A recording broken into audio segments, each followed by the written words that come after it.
Kalau untuk Arabica, gimana tuh? karena dia tipe tanaman yang menyerbuk sendiri, Pak. Oke. Untuk perbanyakan secara massal itu kita lakukan di sini dengan biji. Langkah selanjutnya adalah kita hilangkan lendirnya dulu. Oke. Karena kalau untuk benih, Ya. kandungan lendir ini mengandung gula, menyebabkan serangan jamur. Yang robusta, Ya. karena dia tipe penyerbukannya silang, Pak. Oke, silang ya. Untuk menjaga tadi kestabilan genetiknya supaya sifatnya sama dengan induknya, itu kita menggunakan bagian vegetatifnya. Dari satu batang entres seperti ini, Ya. biasanya terdiri dari kurang lebih 5 ruas. 1, 2, 3, 4, Oke. 5 ruas. Ada dua sisi, dua kanan sisi. kiri, celupkan ke ZPT, zat pengatur tumbuh. Apa saja tuh sebetulnya? Kalau yang alami mungkin bisa kita dapatkan dari bawang merah, Pak. Nah, itu kita blender, kemudian bisa juga menggunakan air kelapa.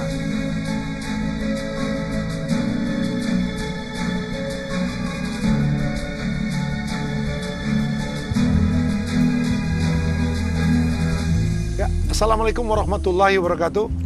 Hai, masih bersama saya di Bincang Kedai Hijau. Menginspirasi, mengungkap inovasi, dan mengedukasi untuk pengembangan diri. Saat ini saya masih di lokasi BRMP Tri Pakuwon, Sukabumi, Jawa Barat. Masih tentang komoditi yang saya kira ini beberapa episode ini bicara tentang kopi, dan saat ini saya akan bicara ataupun diskusi dengan sahabat saya terkait perbenihan dari tanaman kopi ini. Seperti apa kita mendapatkan benih yang berkualitas dan bagaimana caranya untuk bisa menghasilkan juga benih dari beberapa jenis dan varietas kopi ini dengan baik. Nah, bersama saya ini sahabat saya di BRMP Tri, Mas Firdaus. Ya, Bapak. Selamat datang di Bincang Kedai Hijau. Siap, terima Saya kasih bertamu di atas sini kesempatannya. untuk mendapatkan banyak hal terkait kopi Tanaman ini, kopi. tapi lebih ke perbenihannya. Betul. Kita sudah bicara tentang pemuliaannya, sudah bicara tentang budidaya dan pengendalian organisme pengganggu. Ya, tumbuhan, tanaman. Nah, ini untuk benih. Ya. Saya kira ini benih menjadi kunci. Betul. Ya. Kunci untuk bisa mengembangkan komoditi ini dengan baik. Betul, Pak. Ya, kuncinya kalau salah di benihnya, ini berakibat fatal ke depan untuk mendapatkan hasil yang terbaik. Maksimal. Maksimal. Nah, kita mulai dulu ini, Mas Firdaus, kaitannya dengan saya merefresh dulu jenis kopi yang ada di depan kita ini. Iya. Ya, apa saja ini jenis kopinya? Jadi kalau untuk jenis kopi yang ada di Indonesia, Pak, Ya. yang menyebar di Indonesia secara umum itu ada 3 jenisnya. 3 jenis ya. Yang pertama ada kopi Arabica. Nah, contoh buahnya Pak. Ya, Arabica yang contoh mana? buahnya ini. Kalau untuk ukuran buah sebenarnya secara umum itu kurang lebih tidak ada kecil-kecil ya perbedaan ya antara Arabica dan Robusta seperti itu. Nah, kemudian warnanya sama. Ketika matang juga itu sebagian besar memang ini warnanya cherry ya, atau apa ini? Merah, betul. Ya, cherry. Ketika panen itu sebaiknya memang untuk benih maupun untuk produksi itu dipanen ketika merah cherry. Nah, ini kondisi terbaik untuk nanti dilakukan untuk proses selanjutnya. Itu yang Arabica. Ya. Robustanya yang mana nih? Arabica untuk robustanya yang ini, Pak. Lebih cerah itu tadi bukan ya?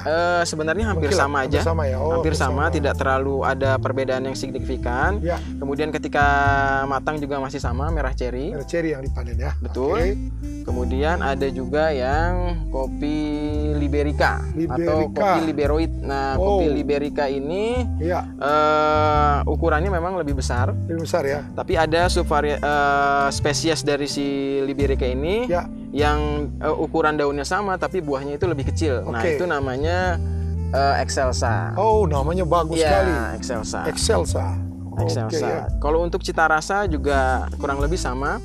Asam dan pahitnya ini balance. Kalau untuk tadi yang Arabica itu lebih ke asam. Kalau yang Robusta itu lebih ke pahit seperti itu. Tapi mungkin kalau untuk Liberica untuk sebagian orang masih awam, jadi kurang familiar. Tapi ini merupakan salah satu kopi yang berkembang di Indonesia juga, Pak. Yang paling banyak dikembangkan ini? Yang paling banyak dikembangkan itu antara ketiga jenis tadi itu yang Robusta, Pak. Karena memang kalau kita lihat dari sisi geografis Indonesia itu dataran tingginya lebih sedikit. Kemudian yang paling banyak memang dataran menengah ke bawah. Dan itu Robusta yang paling cocok. Betul. Kemudian konsumsi preferensi masyarakat Indonesia itu lebih menyukai kopi yang cita rasanya pahit. Kalau yang asam-asam kurang suka. Itu yang dimiliki oleh si Arabica. Jadi ini semua dikembangkan. Nah, kalau untuk yang Liberica ini lahannya seperti apa? Kalau untuk Liberica itu memang sebagian besar ditanam di lahan marginal, seperti lahan pasang surut air laut, lahan gambut, seperti itu. Jadi bisa juga sebagai salah satu tanaman konservasi, Pak. Oh, menarik ya. Nah, yang pasti kalau mau mendapatkan buah seperti ini kita mulai tadi dengan benih yang benar. Betul. Nah, ini kita akan mulai nih cerita tentang benih. Ini terkait perbanyakan. Ya, bahwa kita tahu untuk mulai itu dengan seperti yang di belakang kita ini ya. Ini adalah showwindow-nya BRMP3. Ada benih-benih yang siap tanam ini ya. Siap tanam. Siap tanam. Ada yang Robusta. Kemudian mulai ini adalah Arabica. Di belakangnya ada sedikit Liberica, Pak. Lengkap ya di sini ya. Untuk mendapatkan seperti ini kita akan mulai dulu ini perbanyakannya untuk yang Arabica. Kalau untuk Arabica, karena dia tipe tanaman yang menyerbuk sendiri, Pak. Untuk perbanyakan secara massal itu kita lakukan di sini dengan biji. Dengan biji, kemudian tadi ya kita pilih buah-buah yang matang. Kemudian juga untuk benih yang diambil itu berasal dari kebun yang sudah ditetapkan. Jadi sudah tersertifikasi, mutunya kita jaga dengan baik. Kemudian nanti kita harapkan hasilnya juga potensinya bagus seperti itu, Pak. Ada tadi yang menarik karena dia menyerbuk sendiri ya. Sehingga ada yang namanya kestabilan genetik bisa terjaga. Tetap. Jadi induk yang kita jadikan sebagai pohon induk kalau diambil tanamannya akan relatif sama dengan induknya. Makanya dia diperbanyak dengan biji. Seperti itu. Kemudian berbeda dengan yang lain gimana tuh? Kalau untuk yang Robusta, karena dia tipe penyerbukannya silang, Pak. Silang ya. Betul. Jadi untuk menjaga tadi kestabilan genetiknya supaya sifatnya sama dengan induknya, itu kita menggunakan bagian vegetatifnya. Perbanyakan vegetatifnya. Betul. Untuk kestabilan genetiknya. Ya, yang satu lagi yang Liberica karena sempat kita lepas juga, jadi sudah ada beberapa varietas yang kita lepas. Liberica Meranti 1 dan 2 itu kita lepas sebagai varietas komposit. Jadi perbanyakannya itu masih menggunakan biji juga, Pak. Biji ya. Menggunakan biji. Dia menyerbuk silang atau sendiri? Menyerbuk silang juga, tapi kita pilih dari PIT yang sudah ditetapkan. Jadi keragaman itulah yang mungkin memperkaya karakternya ya. Menyerbuk silang tapi bisa kita masih menggunakan bijinya. Mungkin kalau kestabilan nanti baru ke perbanyakan secara vegetatif ya ke depan. Nah, dari ada ini karena tadi tersebutkan varietas ya. Yang tadi sudah ada yang dari untuk Liberica dari Meranti berapa tadi? Lim 1 dan Lim 2. Lim 2. Kalau untuk Liberica untuk tahu apa saja di varietas yang ada? Kalau untuk Arabica ya, Pak. Kalau Arabica memang yang terakhir baru kita lepas itu ada Arabica Gayo 3, Pak. Gayo 3, nah itu juga sekarang posisinya memang kita sedang membangun kebun induknya. Posisinya ada di kebun percobaan kita yang ada di Cianjur, Cipanas, Gunung Putri di area pendakian Gunung Gede Pangrango, Pak. Di atas 1000 mdpl. Semakin tinggi dia semakin bagus karena memang kalau untuk kopi Arabica sendiri itu memang rentan terhadap serangan karat daun. Serangannya itu akan berkurang ketika dia di dataran tinggi. Dingin berarti ya? Betul. Suhunya relatif lebih rendah. Nah, varietas tadi yang dilepas itu salah satu atau ada berapa yang lain lagi? Kalau untuk yang dilepas ada banyak sebenarnya, ada Usda, ada Sigara Rutang dan lain-lain, tapi yang kita lepas terakhir kemarin Gayo 3, Pak. Gayo 3 ya. Kemudian untuk yang Robusta. Apa itu varietasnya? Kalau untuk Robusta yang kita punya di Pakuan ini, Pak, itu kita punya seri BP dan SA. Apa itu? Itu klon dari Robusta, Pak. Nah, tapi memang Untuk kedua klon tersebut itu yang melepas puslit koka.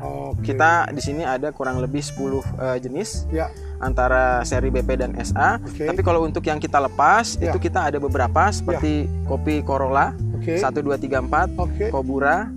Nah itu juga kita melepasnya seperti itu. Jadi sudah banyak pilihan. Sudah banyak pilihan.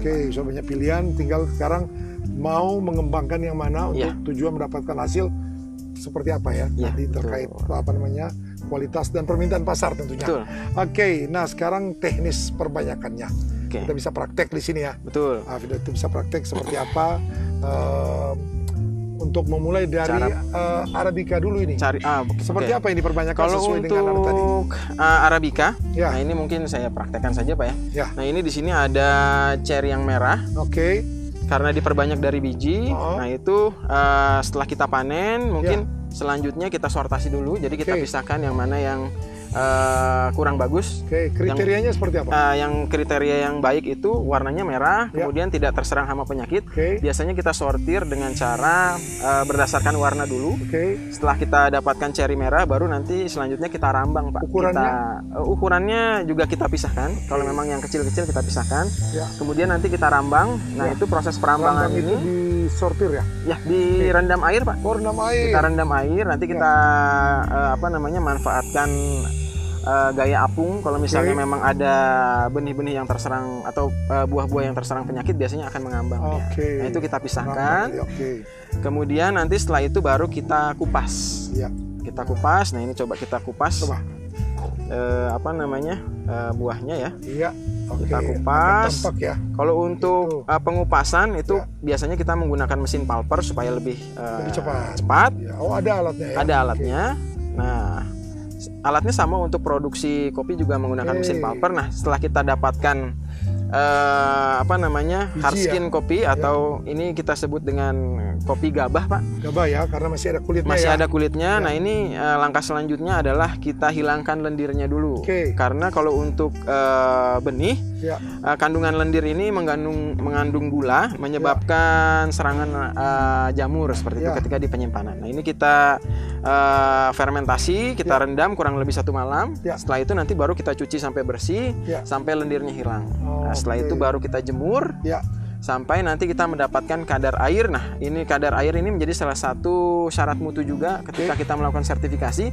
Karena jangan sampai kadar air di kopi ini terlalu tinggi atau terlalu rendah. Untuk kualitas benih ini. Bukan untuk produksi. Pengolahan. Kalau terlalu rendah takutnya nanti viabilitasnya rendah. Kalau terlalu tinggi ketika disimpan nanti muncul jamur. Nah untuk range-nya itu di sekitar 35-45% kadar airnya. Pada tahap itu, setelah itu sudah masuk ke tahap apa lagi? Setelah dikeringkan, mendapatkan kadar air yang sesuai, nanti kita sortir lagi Pak. Kalau misalnya ada benih-benih yang pecah atau rusak, itu juga kita pisahkan. Kemudian setelah kita mendapatkan benih yang baik, baru nanti kita kemas seperti itu. Jadilah itu benih yang dipasarkan tapi dalam bentuk biji ya? Biji, untuk kopi Arabica. Nah kita masuk sekarang di yang Robusta dengan perbanyakan seperti apa? Karena tadi sudah sempat kita informasikan bahwa si Robusta ini menyerbuk silang Pak. Jadi untuk perbanyakan memang dilakukan secara vegetatif. Nah, vegetatif menggunakan tunas air atau cabang ototropnya. Jadi kalau untuk di kebun kopi mungkin untuk produksi tunas air ini malah dibuang. Tapi ternyata si tunas air ini juga bisa digunakan sebagai bahan perbanyakan tanaman. Menarik itu. Jadi kopi itu memang ada teknisnya dipangkas, dibuang tunas air karena nanti bisa mengurangi fotosintas sehingga nanti hasilnya kurang bagus. Ya ambil justru dijadikan benih melalui stek ya jadinya. Nah seperti apa itu? Nah kalau untuk yang kita lakukan di sini memang perbanyakan kopi Robusta dilakukan menggunakan metode stek berakar Pak. Jadi tunas airnya Nah, ini tunas airnya sebenarnya sudah kita tunas air itu yang lurus ke atas. Yang lurus ke atas. Kalau yang ke samping itu yang produksi untuk munculnya bunga dan buah. Itu apa namanya itu? Plagiotrop, tunas plagiotrop. Ini tunas autotropnya. Autotrof ya, ke atas. Ini sudah kita hilangkan daunnya sebagian. Ini namanya kita kupir, Pak. Kupir ya? Ya, kita kupir tujuannya untuk mengurangi respirasi atau penguapan dari tanaman tersebut, sehingga nanti kelembaban dari tanamannya lebih terjaga. Betul. Nah, ini kita ambil entres dari tanaman kopi robustanya, kita pastikan lagi masih warna hijau, karena kalau sudah berubah warna menjadi kecoklatan biasanya nanti lebih sulit untuk tumbuh seperti itu. Berarti ini kita, masih, ya kalau coklatan sudah membentuk kayu ya? Iya. Oke, kalau ini masih relatif lebih lunak ya? Iya, betul. Nanti jaringan-jaringannya lebih mudah pulih lagi untuk menjadi bertumbuh tanaman baru. Betul. Nah, untuk caranya dari satu batang entres seperti ini biasanya terdiri dari kurang lebih 5 ruas, 1, 2, 3, 4, 5 ruas. Kalau misalnya lebih dari itu biasanya yang ke bagian bawahnya itu sudah berubah warna, Pak. Makanya ini itu sudah standar 5 ya? Betul. Kemudian jaringan yang masih lunak di atas itu tidak kita gunakan. Biasanya kita satukan dengan ruas bagian bawahnya. Nah, ini kita contohkan. Untuk caranya.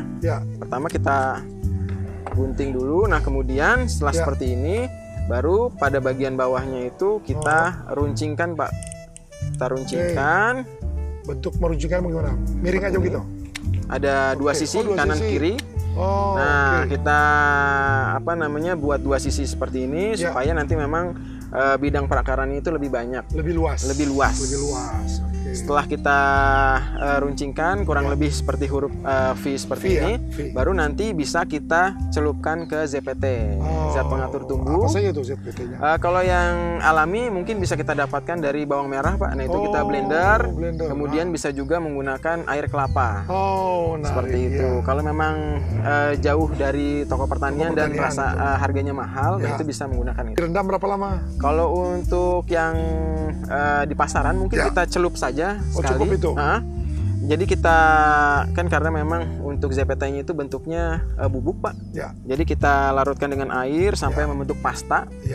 Kemudian nanti kita celupkan. Kalau untuk yang alami seperti bawang merah dan air kelapa mungkin kita bisa rendam kurang lebih 15 menit supaya nanti airnya itu masuk ke dalam, meresap ke dalam, kemudian baru kita semai. Nah, untuk penyemaiannya atau langkah selanjutnya itu biasanya kita semai di bak pasir. Jadi medianya itu kalau bisa yang porositasnya tinggi supaya nanti ketika akarnya muncul itu tidak sulit seperti itu, Pak. Jadi langsung masuk di wadah atau media tanah. Ya, seperti apa medianya itu? Media yang biasa kita gunakan campuran antara pasir dan kompos. Perbandingan kurang lebih 6:1. Agar hasilnya 6 pasirnya, kemudian satunya yang komposnya. Jadi porositas air ya? Iya. Kita masuknya porositas. Kemudian yang paling penting juga setelah kita tanam, itu harus kita sungkup, Pak. Karena kan secara tidak langsung ya, kita lukai ya, Pak ya. Kita lukai bagian-bagiannya. Nah, untuk mengurangi adanya infeksi dari luar, itu kita sungkup dengan plastik. Seperti itu. Nah, penyungkupan juga itu berguna untuk memacu tunas dari tanaman kopi. Ketika suhunya tinggi di dalam sungkup itu, kemudian nanti akan mempercepat munculnya tunas. Seperti itu. Ketinggian sungkupnya itu berapa? Ketinggian sungkupnya kurang lebih 1 meter lah, nggak terlalu tinggi. Yang penting tertutup agar meminimalkan serangan dari hama penyakit. Berapa lama ini mulai terbentuk akar ataupun tunas baru? Kalau untuk tunas mungkin di 2 minggu sudah muncul tunas, jadi tidak terlalu lama. Kemudian kalau untuk perakaran biasanya di 1 bulan sudah mulai tumbuh seperti itu, Pak. Tingkat keberhasilannya berapa persen? Kalau untuk tingkat keberhasilan mungkin itu ditentukan juga oleh SDM-nya ya, Pak. Keterampilan ya? Betul, keterampilan. Kalau memang sudah mahir mungkin bisa di angka 70 atau 80%. Kalau memang masih baru-baru biasanya banyak gagalnya. Berapa lama ini dia sungkup disungkup tadi sampai dikeluarkan dari Ketika proses penyungkupan itu kurang lebih kita lakukan selama 2-3 bulan sampai dia muncul tunas baru. Kemudian ada perakarannya dan ketika si stek ini sudah memiliki satu akar primer, kemudian 2 pasang daun itu sudah bisa disertifikasi, Pak. Jadi sudah bisa kita pasarkan. Ya, sudah bisa dilaporkan untuk disertifikasi. Ya, betul. Nah, seperti apa contoh ini? Setelah tumbuhnya ya, Pak ya. Nah, kebetulan di sini saya juga sudah menyiapkan. Jadi seperti ini, Bapak. Ini adalah hasil perbanyakan kopi robusta dari stek berakar yang tadinya hanya satu ruas entres saja bisa kita lihat di sini. Kemudian ini kurang lebih sudah berusia 2 bulan, Pak. Jadi sudah 2 bulan sudah ada akarnya. Kemudian ini sudah bisa dipasarkan, sudah bisa disertifikasi dan dijual, atau ini juga nanti bisa kita pindahkan ke dalam polybag. Seperti itu, kita pindahkan ke dalam polybag. Nanti di dalam polybag mungkin kita rawat kurang lebih 2 bulan lagi. Setelah nanti tingginya bisa mencapai 20 cm, kemudian memiliki kurang lebih 3 pasang daun, itu juga sudah bisa disertifikasi. Nah, kemudian di sini juga ada contohnya, Bapak, boleh kita tampilkan. Nah, ini hasil benih dalam polybagnya. Kalau yang tadi itu disungkup, dia cuma di tanah aja ya? Di tanah aja, di media tanam. Kemudian sini sudah bisa ditanam di lahan. Karena sudah melebihi kriteria yang ditentukan untuk sertifikasi. Berapa tadi saya tindakan? Untuk tingginya kurang lebih 20 cm, ini sudah lebih, Bapak. 30-an. Kemudian sudah memiliki 3 pasang daun. 1, 2, 3 ada 4 pasang. Siap. Ini sudah bisa ditanam dan aman ya untuk pertemuan selanjutnya. Betul. Ini sudah siap ditanam di lahan, Bapak. Kemudian itu yang tadi yang bibit jadi yang ini, benih jadi yang Arabica, Pak. Lihat tadi. Betul. Nah, ini yang Arabica. Kalau Arabica tadi setelah kita dapatkan bijinya, Pak. Nah, itu kita semai dulu di media pasir. Kurang lebih 1 bulan. Setelah nanti muncul kepelannya, baru kita pindahkan ke polybag. Nah, di polybag ini nanti kita rawat kurang lebih sekitar 5-6 bulan. Setelah itu baru kita sertifikasi. Nah, untuk syaratnya memang hampir sama seperti yang robusta tadi. Untuk tinggi kurang lebih minimalnya di 20 cm. Kemudian untuk daunnya itu memiliki 4 pasang daun. Dia 4 ya? Ya, kalau Arabica 4, kalau robusta itu 3. Nah, ini juga sudah melebihi dan kemarin sudah disertifikasi, jadi siap dipasarkan juga, Pak. Nah, kalau untuk robusta dan Arabica itu sebenarnya kita bisa bedakan juga dari daunnya, Pak. Nah, coba. Dari daunnya. Nah, ini kita biar lebih kenal dekat kita angkat dulu ya, Pak ya. Nah, kalau untuk yang Arabica ini di sebelah kanan, itu daunnya memang relatif lebih kecil, Pak. Lebih kecil dan lebih ramping juga ya. Pinggirannya keriting. Pinggiran keriting ya. Nah, kalau yang robusta mengkilat juga tidak? Kalau mengkilatnya bukan? Sama saja. Kalau mengkilatnya sama. Kalau yang robusta itu dia lebih besar, Pak. Lebih besar, terus pinggirannya juga masih keriting. Pasti dia lebih besar ciri khas daunnya ya. Kalau gelombang daunnya ini hampir sama? Hampir sama, karena memang pinggiran daunnya masih bergelombang. Yang berbeda satu lagi itu yang Liberica, Pak. Yang Liberica dia memang agak sedikit berbeda dengan kedua kopi yang lain. Kalau sekilas memang kita lihat seperti daun nangka. Betul. Jadi daunnya lebar, kemudian pinggirannya itu tidak bergelombang. Seperti itu. Nah, ini yang Liberica, ini Arabica. Jadi sebenarnya punya karakter-karakter khusus yang mudah dikenali. Betul. Dari bentuk daun terutama dan ukuran daun. Jadi jangan sampai salah. Ya kan? Penanam yang Liberica ternyata yang terambil adalah Arabica. Jangan salah. Itu berbahaya nanti. Berharap dari buahnya bisa keliru. Rasanya juga berbeda ya, Pak? Rasanya berbeda.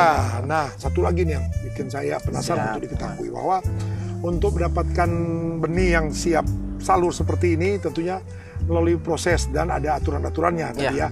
Nah, lebih detail lagi, contoh untuk penggunaan apakah itu media, kemudian polybag ya, ukurannya seperti apa. Nah, bagaimana ini kaitannya dengan? Jadi kalau untuk syarat tadi untuk polybag memang kita mengacu ke Capman, Pak. Tapman untuk minimalnya itu di 12 kali 10. Oke. Ini tapi yang kita gunakan di sini lebih besar, jadi sudah pasti lolos untuk sertifikasi. Kita minimal gunakan tadi ya? Minimal, syarat minimalnya itu di 12 kali 20. Tapi yang kita gunakan ini 15 kali 25 cm, jadi lebih besar, sehingga nanti nutrisi yang ada di dalam polybagnya itu diharapkan lebih baik, sehingga pertumbuhannya juga lebih bagus. Seperti itu, Pak. Tapi kan karena ini kaitannya juga dengan kemudahan penanganan untuk angkutan. Kalau terlalu besar juga ini akan jadi volume dan berat juga ya. Oke, nah yang lainnya terkait media tanamnya. Kalau untuk media itu campuran antara tanah dan kompos, Pak. Perbandingannya bisa 10:1 atau 6:1. Itu bisa disesuaikan dengan anggaran yang tersedia seperti itu. Untuk semua jenis ini seperti itu ya? Sama. Jadi kita maksimalkan dari penggunaan komposnya itu, supaya nanti memang ada perbaikan unsur hara, kemudian sifat fisik tanah, sehingga nanti pertumbuhan dari tanamannya lebih baik lagi. Oke.